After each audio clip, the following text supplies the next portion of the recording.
प्रत्येक घरे घरे परिचित संतुला रेसिपी आपण मैंने ढेर टाइप रो ट्राई करेंगे किंतु थोड़े ये जह्नी और भेंडी दिया संतुला ट्राई करिसेंती कि खाइबा जेतिकी टेस्टी लगे बनैबा सेतिकी सहज। वीडियोटी को जमा भी स्किप न करी शेष पर्यंत निहाती देखंतु। आशा करुच्ची वीडियोटी आपण मानक बहुत पसंद आसीबो। नमस्कार, मु प्रज्ञा आपन स्वागत करुच्ची प्रज्ञा होम किचन को। भी लेट करवानी चलते देखिए आज रेसिपी। आज रेसिपी रही सुपर हेल्दी और टेस्टी संतुलार रेसिपी जोटा भात पखाल रुटी आम बारीपदा स्टाइल मुढ़ी रे खायापी बहुत टेस्टी लगी था। तो से प्रथम मुझे जह्नी और भेंडी को नहीं आसी संतुला बनवाई। प्रथम मुझे परिष्कार पानी रे जह्नी और भेंडी को भल भाव धोई नहीं कहीं ना आम परिवाटी को जिते काटी नवा तापर आम से परिवा को धोई पारानी से प्रथम मुझे परिवा को परिष्कार भाव में धोई नहीं तापर यहीपरी टिके बड़ बड़ सेप रखिकी से भेंडी को मु काटी नहीं। जह्नी आ भेंडी रे संतुला जदि आपण मैंने केबे भी ट्राए करना थरे थरे यहीपरी भाव ट्राए करंतु तापर जानवे जे केते टेस्टी लगी था और केते कम समय रे मध्य बनिकी रेडी हो जाए।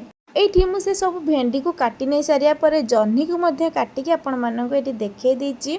जह्नी को जिते काटे जह्नी ऊपर चोपाटाक मु छड़े नहीं जहाँफल कि आम संतुला बनइबार सुविधा हे। ता सहित संतुलाटी बहुत शीघ्र सीझी जाइथिबा सहित बहुत टेस्टी लगी थाए।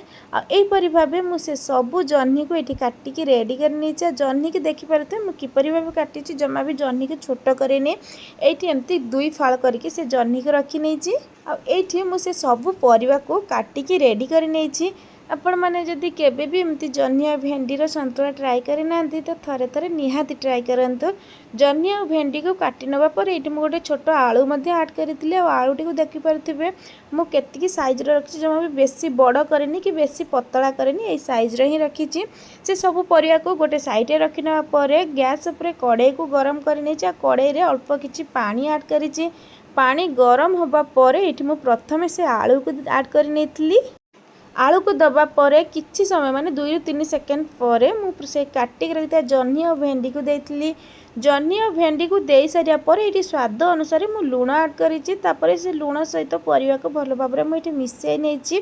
परिवा को जिते मिसेबे चेष्टा करेंगे आलू जमती माने तले रपर जह्नी और भेंडी रहीं आलू टे सीझापी समय लगी था। से सब को कभर घोड़े कि समय सीझे नहीं। सीझा पर देखिपे जह्नी भेंडी सह आलू आमर बहुत भल भाव में सीझी जाइए। से परिवा को मुझे समय एपट सेपट कर नवा पर गोटे प्लेट को ट्रांसफर कर देछि।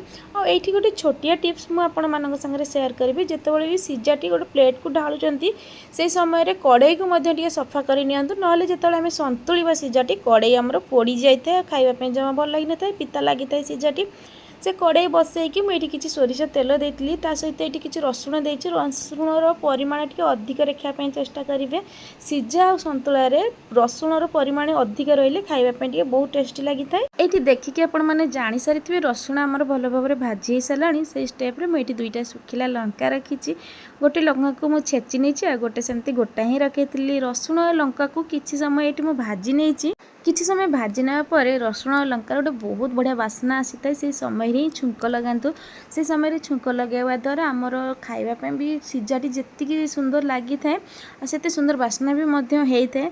से छुंक लगे सारा पर किसी समय मिसई ना पर कभर घोड़े मुझे किसी समय आपको सीझापी छाड़ी देती माने 5 ରୁ 10 सेकेंड एमती कभर घोड़े रखी देती जहाँफल कि आमर जो छुंकटी लगे तार बास्नाटा आम से संतुला भितर ही रही एबे हमर गरमा गरम संतुला तो बनिकी रेडी हो सर्व करनेबी। आगु आपण मैंने जिते प्रकार भी संतुला खाई ना ये संतुला आगे सबकि फिका लगी था कहीं एत सुंदर लगी था। संतुलाटी बनइबार जी सहज थाए खाइबापी से टेस्टी लगी था। थरे थरे यहीपरि भाव बनईकी निहाती ट्राई करंतु। जदि मो वीडियोटी आपण मानक भल लगी प्लीज लाइक कमेंट शेयर और सब्सक्राइब निहाती करंतु। जदि मो चैनल रे नुआ आसीचंती ताले सब्सक्राइब मध्य निहाती करंतु। इंस्टाग्राम रे किंबा फेसबुक रे देखतिले फॉलो तो निश्चय करंतु। थरे थरे यहीपरि आम बारीपदा स्टाइल जह्नी और भेंडी संतुला बनईकी ट्राई करंतु। किपरि लागिला मते कमेंट बॉक्स रे मतामत जानिया पई भूलिबेनी।